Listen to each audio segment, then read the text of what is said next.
Hello everyone, welcome back to the channel. In today's tutorial, I will teach you how to create a new database in SQL Server Management Studio, also known as SSMS 2025.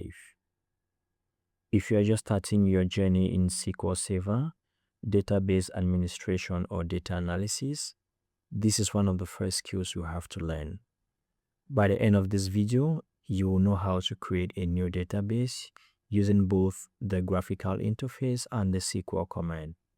If by any means you like what we are doing on this channel, please do well to give a thumbs up to the video and hit the subscribe button for future updates. Let's get you started. I'll go ahead and launch the SSMS 2025 application. And this is going to bring me to this connect windows.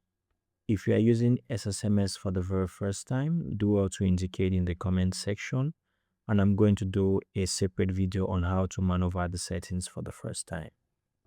Without any delay, I'm going to confirm the server name. I'm not going to do any modifications to the authentication, and I'll just go ahead and click on connect. To be sure I have successfully connected, at the left hand side of the screen under the Object Explorer, you should see a couple of folders.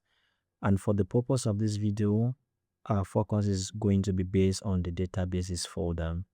So now I'm beginning the process of creating a new database using the graphical interface.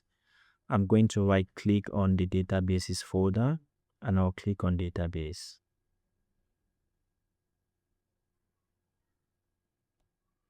This is going to bring me to this pop-up screen where I'll have to name the database. You can name it whatever you want, but for the purpose of this video, I'm going to name this student database. My advice is you name this database based on the description of the project you are working on. And also, as soon as you enter the database name, SQL automatically creates two files for you. First, it's going to create a data file which stores tables, records, and other database objects. And it is also going to create you a log file which stores transaction information that helps SQL Server recover data if something goes wrong. Now, if you're a beginner, the default settings are perfectly fine. You can customize file sizes and growth settings later on when your database becomes larger. So everything looks fine for me. I'll go ahead and click on the OK.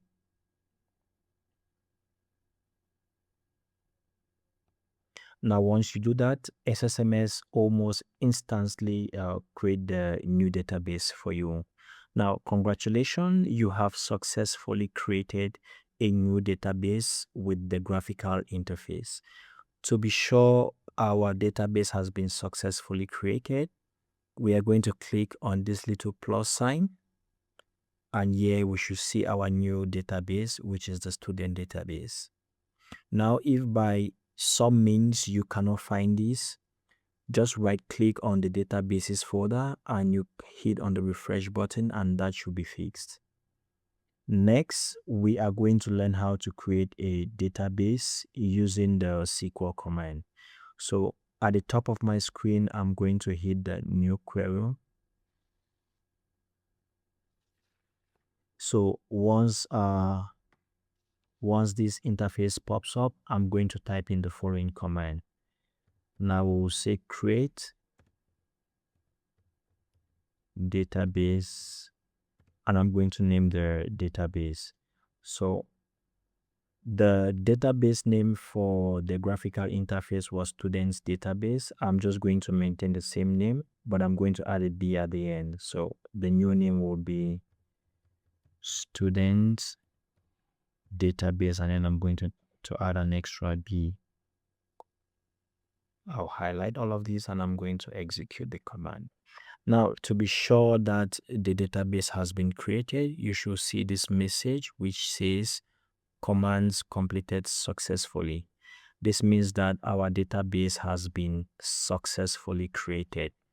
This method is especially useful when working with scripts or automations or database deployments. Now, as we can see at the left-hand side of the screen, the new database which we created, students DBB, has not yet popped up. So I'm going to right click on the databases and I'm going to refresh. And now we can see the new database that we created using the SQL command. And that's it. Congratulations, you've successfully learned how to create a new database in the SQL Server Management Studio using both the graphical interface and the SQL command. Also, let us know in the comments what tutorial video you like us to do next, as your suggestion helps shape the contents and may even inspire the next video on this channel. Thank you for watching and I'll see you in the next tutorial. Bye bye.